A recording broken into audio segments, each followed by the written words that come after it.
Hey everybody, David here with T&D Sports Cards. Welcome to a brand new video. Today we are going to open a couple of Cello packs of 1983 Fleer baseball. I was just going through some stuff in one of my boxes and I came across a few of these, and we haven't done this on the channel at all, so I thought, yeah, why not? Something different. I know we've opened the Donruss. We've definitely done Opie at least on one occasion. We were fortunate enough to find that really nice Ryne Sandberg that we have on display here. But yeah, you know, the 83 Fleer is, it's not a set that I've really gone through too much in quite some time. So I thought this might be fun. You know, I want to apologize for not getting any videos out last week, you know, at least during the week. It was just a very, very busy week with things going on with the family and work, and you know, just unfortunately just wasn't any time to sit down. So again, I want to apologize for that, but hopefully this week we can get a few more out and have some fun while we do it, obviously. So anyway, let's get into these and see what we can find. Now, I'm sure most of you are familiar with you know, the 83 year is the big three, looking for Sandberg, Tony Gwynn, and Wade Boggs rookie cards.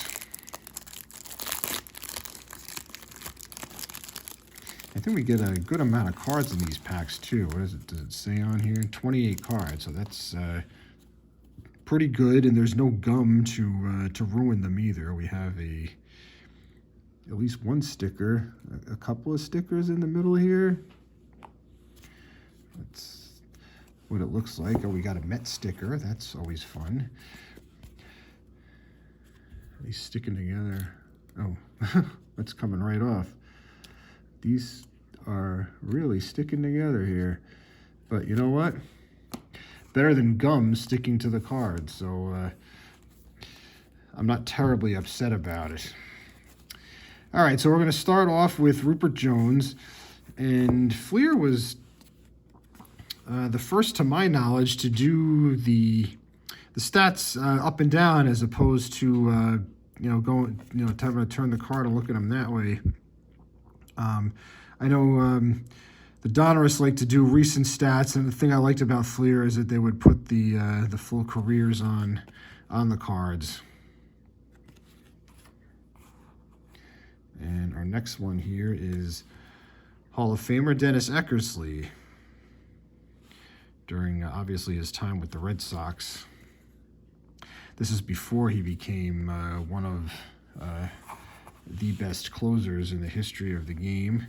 And he was actually a very good starter. I watched a good documentary on him not too long ago. I'm trying to remember what the title of it was. It was from the MLB Network. And it chronicled his whole career well, and he was part of the whole interview process as it went along, and he kind of told stories about things going on with his personal life with each trade, and you know, how it affected him. It was well worth watching. I'm sorry, I'm drawing a blank on what the name of it is, but it was quite good. All right, so we have Bob Walk, who I remember when he came up, he was a very big part of the Phillies winning the World Series in 1980. And he kind of bounced around a bit. I know he pitched for the Pirates at some point later on in his career, too. Here we have Porfirio Alta Murano. I do remember him just because of that name. I don't remember if he had too big of a career. And that's actually a really good shot of the old vet in the back there. You can really see how high up those upper deck seats went in the outfield. We got Joaquin Andujar, another Cardinal, a Tito Landrum, El Presidente, Buck Martinez, who's carved out a very long career as an announcer. But I remember him being like a pretty decent catcher. I think most of his career he was backup. And this is a nice card. It's always nice to find a card with Gary Carter on it. Be Steelers threat. And this was getting into that time period in baseball where stealing bases was a rather large part of the game. We have Don Robinson. I feel like we're going like back to back with the teams here a few times. Larry McWilliams, he was, as Keith Hernandez liked to always say, kind of a crafty lefty. Speaking of lefty pitchers, Gary Lavelle, Dave Hostetler, Fountain of Youth. That's kind of a cool card. Featuring one Hall of Famer and one that I would imagine eventually, I would think eventually would get in.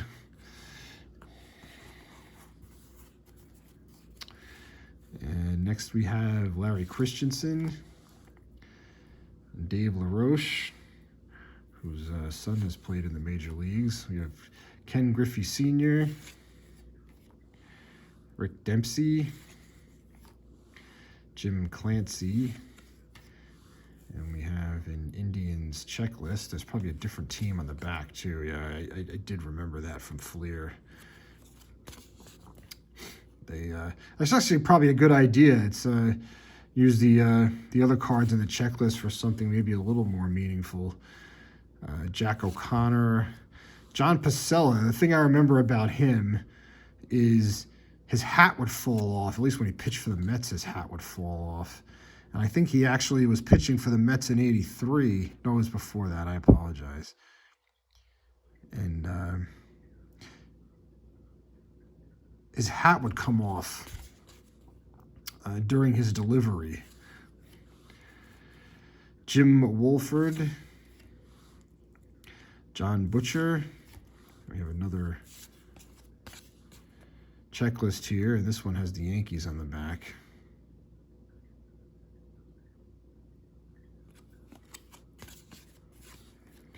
Don Slott, and another double up here with Hal McRae.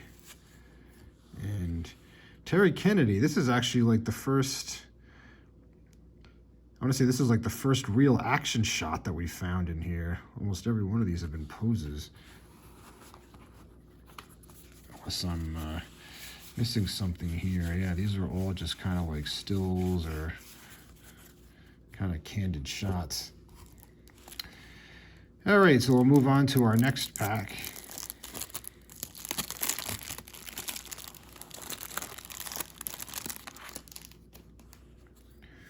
And we'll get that sticker out here. See if this one is log jammed. No, this one's coming apart. Okay, so we have Brewers and Padres.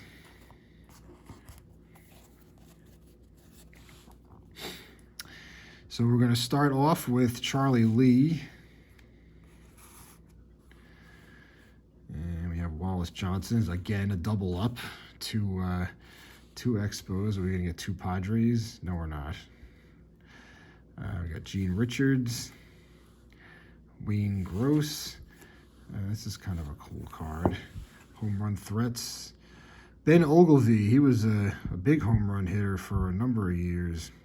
And obviously Reggie Jackson there.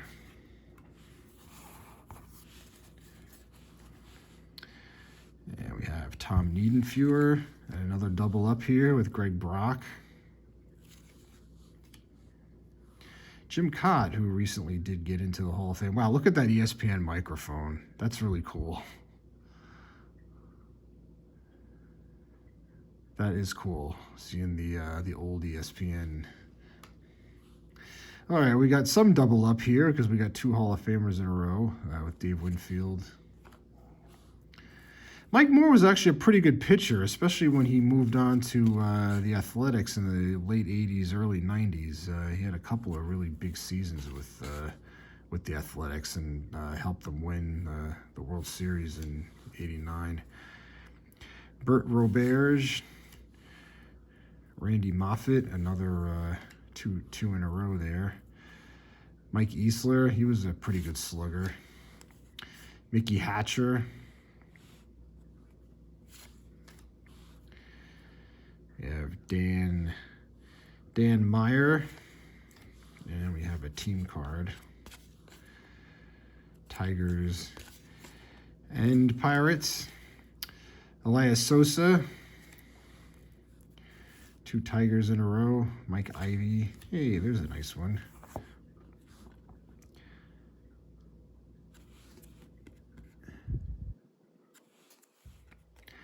He was probably the best defensive first baseman I ever saw play. I mean, it was really fun watching him play for the Mets all those years. Greg Nettles, Rick Sweet, Bake McBride, Len Barker, Dave Parker. That's a nice card. That's pretty much an action shot. At least it's a game shot compared to about 97 or 98% of these cards here. It's a nice looking card. I don't remember that one. We have Bobby Castillo, Gorman Thomas, another big time slugger, Ben Hayes, and we finish off with yet again another double up in Eddie Milner. All right, so none of the big 3 showed up here. We did get some nice cards though. I really like that Dave Parker card. Actually, I like all these cards. The Hernandez is nice. Winfield looks like, all right, yeah, I'll stretch out while you take a picture of me. Jim Cott, I for some reason, I just think that's really cool with the old ESPN mic there. And we got some cards, I guess, that share Hall of Famers. Literally, like each one of these has one Hall of Famer on it. And we have Hall of Famer Dennis Eckersley. All right, guys, well, that was fun.